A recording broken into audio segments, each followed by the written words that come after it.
तो चलिए एक और न्यूमेरिकल लेते हैं। The product of the magnitudes of two vectors vector A and vector B is 12, the scalar product of vector A and vector B is 6√3, determine the angle between vector A and vector B, when will the scalar product be 0। यानी कि यहाँ पर आपको vector ए और vector B के बीच में angle कितना है वो बताना है। साथ ही साथ एक और क्वेश्चन उसने पूछ लिया है कि स्केलर प्रोडक्ट दो वेक्टर्स का कब कब 0 हो सकता है। तो चलिए देखते हैं सबसे पहले क्या क्या गिवन है। न्यूमेरिकल्स को सॉल्व करने का सबसे इम्पॉर्टेंट वे है कि आपको गिवन डेटा से स्टार्ट करना है कि आपको गिवन क्या क्या है, वहाँ से आप स्टार्ट करेंगे। तो गिवन है यहाँ पर आपको vector A and vector B का प्रोडक्ट का magnitudes, product of the magnitude of two vectors A and B is 12, यानी कि ये वैल्यू है A B, product of magnitudes of A and B, A और बी के ये मैग्नीट्यूड, इनका प्रोडक्ट हुआ है ऑलरेडी आपको 12 गिवन है। उसके बाद the scalar product of vector A and vector B is 6√3, यानी कि ये वैल्यू आपको गिवन है vector A dot vector B, ये वैल्यू भी आपके पास है 6√3। आपको थीटा बताना है।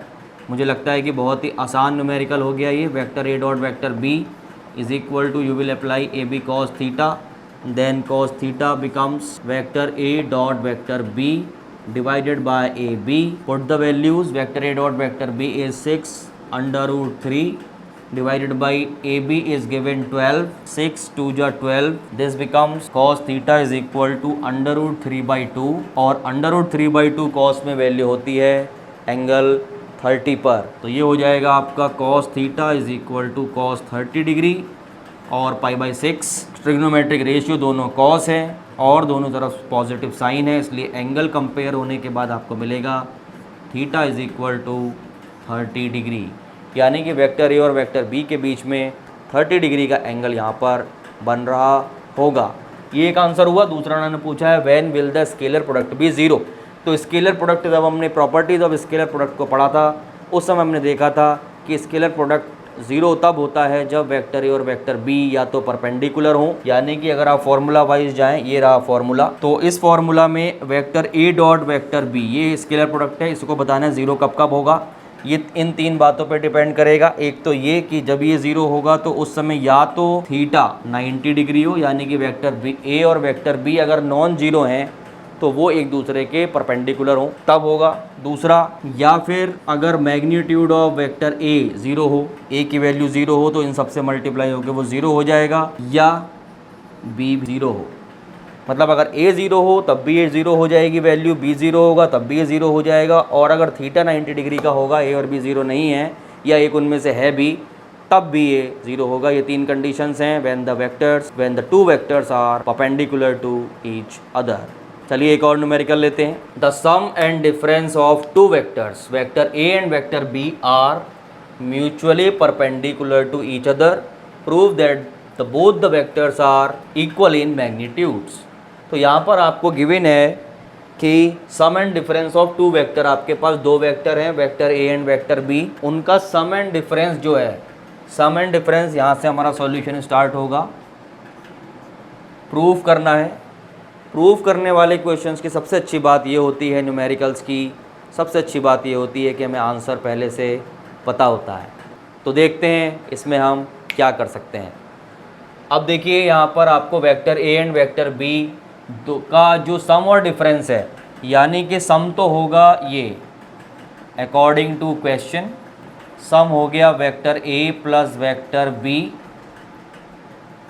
एंड डिफरेंस ये हो गया vector A minus vector B, ये डिफरेंस हो गया।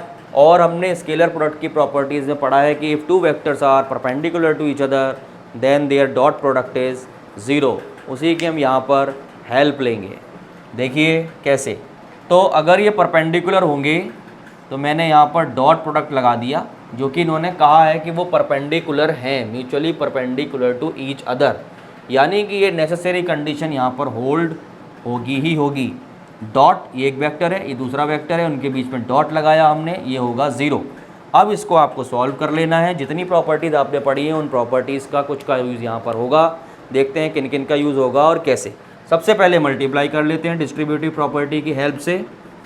तो वेक्टर ए पहले इन दोनों के पास जाएगा, डॉट को साथ में लेकर वेक्टर ए डॉट वेक्टर ए। याद रखें जो वेक्टर पहले आ रहा है वही वेक्टर पहले, उसके बाद वाला उसके बाद में लिखा जाएगा। Plus minus minus vector A, फिर डॉट वेक्टर बी, ये काम ख़त्म हो गया इसका। उसके बाद वेक्टर बी स्टार्ट होगा, plus plus plus vector B dot vector A, vector B dot vector A हो जाएगा। फिर plus minus minus vector B dot vector B, vector B dot vector B is equal to 0। यहाँ पर self product की help से vector A dot vector A becomes A square. यहाँ commutativity hold हो जाएगी। कम्यूटेटिविटी होल्ड होते ही ये ए dot B जो है माइनस में है, इसको मैंने ऐसा लिख लिया vector A dot vector B, क्योंकि डॉट प्रोडक्ट कम्यूटेटिव है, ये हमें प्रॉपर्टीज से पता है। यहाँ पर फिर से सेल्फ प्रोडक्ट हुआ, ये बी स्क्वायर हो गया 0। अब आप देख सकते हैं vector A dot vector B negative, vector A dot vector B positive, they will cancel out each other. A square minus B square is equal to 0, A square minus B square is equal to 0। यहाँ आने के बाद आपको मिल जाएगा A square is equal to B square. दोनों power same हैं इसलिए इनके बेस भी सेम होंगे। या आपने अपनी जूनियर क्लासेस में पढ़ा होगा, if exponents are same then their bases are also same. इस तरह से ए और बी दोनों के मैग्नीट्यूड सेम हो जाते हैं और ये आपका प्रूव हो जाता है, प्रूफ। इस तरह से आप इसको करेंगे। उम्मीद करता हूँ आपको ये समझ में आ गया होगा।